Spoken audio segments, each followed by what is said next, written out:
Magluluto po tayo ng minudo. Lechon minudo. Ayan, ang gagawin natin, asin muna. Asin. Nakatingin ka na ba nito, tol? Baka ako pa lang po ang gumawa nito sa buong Pilipinas. Tapos lagyan natin syempre ng bechin. Sa minudo, di mawawala bechin, di ba? Tapos syempre, yung mga ricado sa minudo, yung carrots, patatas, bell pepper, saka sibuyas, bawang. Tama ba, tol? Tol, pahawak nga, tol. Pabuka. Ipasok ko.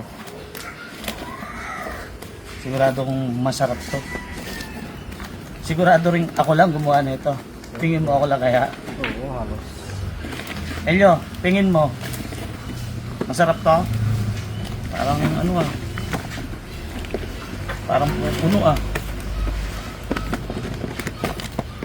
Nainipin ako eh.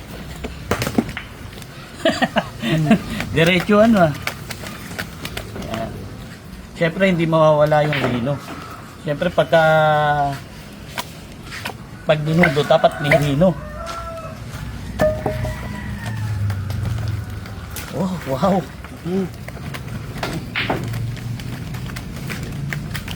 Tapos tomato paste.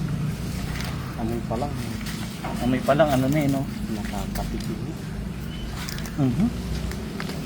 Yung rino mabango eh no. Lechon minudo. Yung soto. Tomato sauce.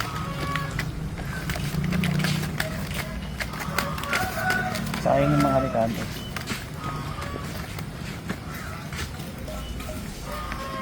Kaya lasa na ito. Sigurado ako lang gumawa na ito. Meron kayang gagawa pa na ito? Meron kayang gagawa pagkatapos ko gawin. Ayan. Tapos, paano ng ano? Paminta meron. Ay, paminta nga naman. Paminta. Nakakalimutan yung paminta nga naman sa inyo eh. Paminta. Yung asin natin, hindi natin dinamihan. Para yung patatas, hindi siya makain natin. Mais natin makain. Tapos, tol, patulong nga. Madulas yung kamay ito. Patahin nga ito. Bago na magkain. Dito ka.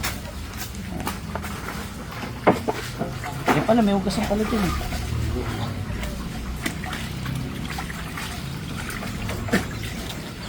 Yan.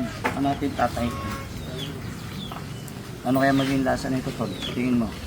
Malasa yan. Ha? Malasa. Malasa? Namis mo si Malasa, ha? Namis mo yun. Ako rin eh. Yun.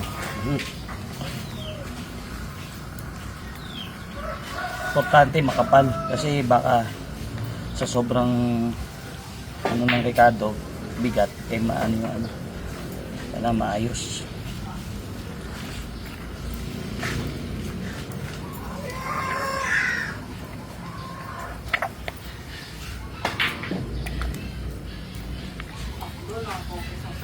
Dapat pala meron tayong pantahi, yung pantahi sa lechon. Kasi 8 pa ho ililitsunin namin.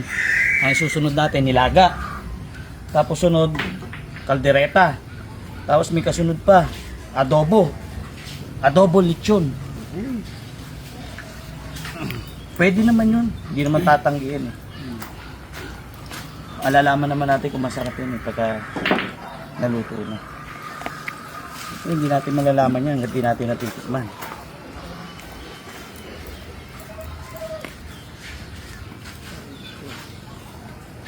Na!